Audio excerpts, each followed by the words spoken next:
In the previous video, we learned how to create ASP.NET Core Web API using minimal API. Minimal APIs are great, but in real projects, we mostly use controller-based web APIs. Hello everyone, I am Harsh. In today's video, I will show you how to create an ASP.NET Core Web API using controllers. And then I will explain the request pipeline, what happens when a request comes in and how it flows through middleware to your controller.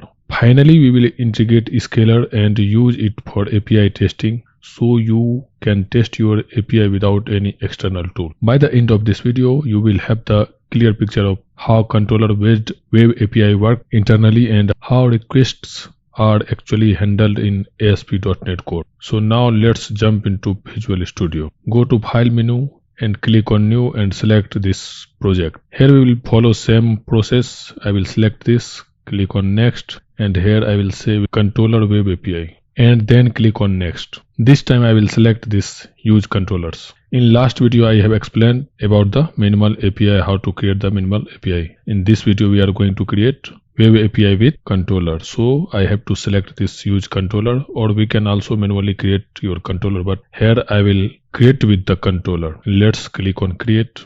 Our project is creating. Once it is created, we can see in Solution Explorer all the file. In the minimal API also we had these files: launch setting, app settings.json, controller web API.http, program.cs, weather forecast.cs. But here if you observe, we have controllers folder and we have one controller.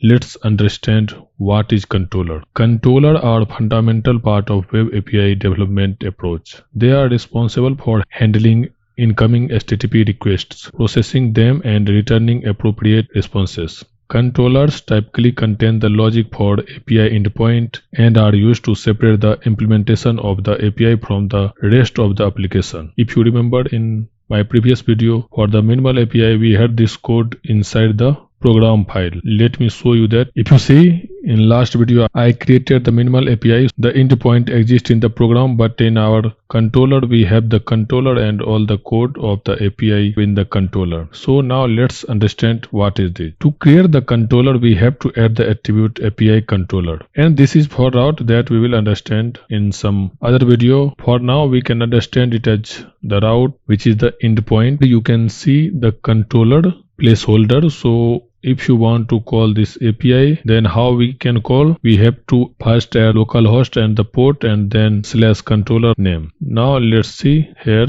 you can see this is what we have: this localhost, then port, then the controller name, weather forecast. Here we have not specified other route, so we can directly call this using the controller name. Now let's run and see. I will change it to HTTP. Here we will get the similar output what we got in the minimal API. We can see all this setting here. In launch setting we have similar thing. Here in app setting we can see the similar configuration. We have weather forecast model here, which we are using in our controller. And if you see in program.cs, we don't have any API here. We have added this controller service and other things are similar here. So now let's see the response of this API. You can see the similar response, right? So now I will explain what happens when the request comes in and how it flows through middleware to your controller. When we are using any API, then it should install or host somewhere. So let's suppose this hosted here. In our case our server is Kestrel, and here we will have the controller where we will have all the API, and when user requested for this API, then it will first go to the middleware. If you see in program file, whatever method started from the use, all these are middleware. So here I am using use HTTPS redirection, use authorization. Here we will have one middleware. Let's suppose if we are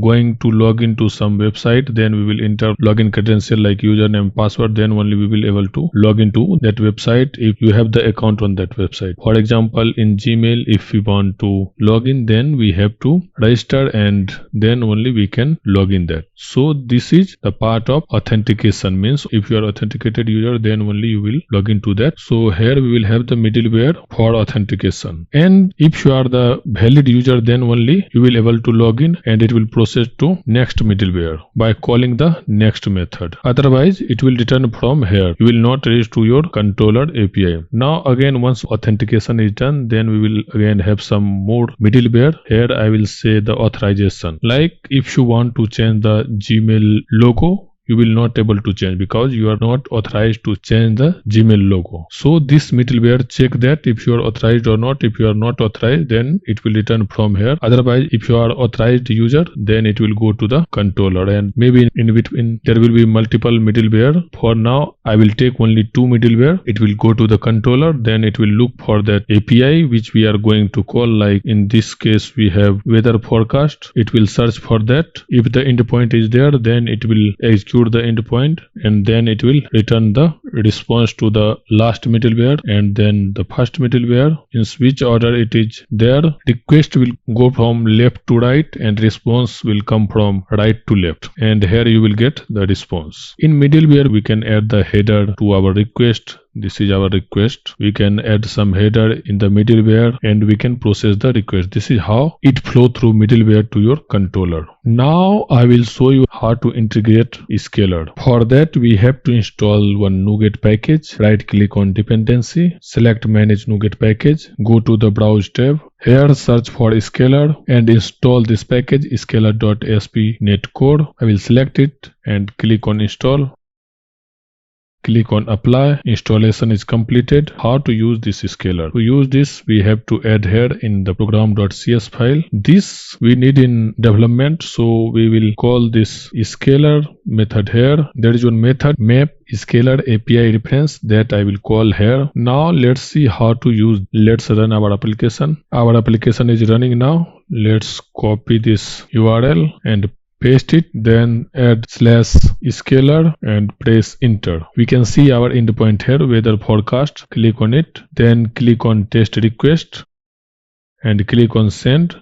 We will get the response here. This is how we can test our API without any external tool. I hope you learn how to create the web API using controller, and also you learn how our request flows through middleware to your controller and how to integrate scalar in our web API application so that we no need to have any extra tool to test our API. That's all for this video. If you found this video helpful, let's subscribe the channel and share this video with your friends.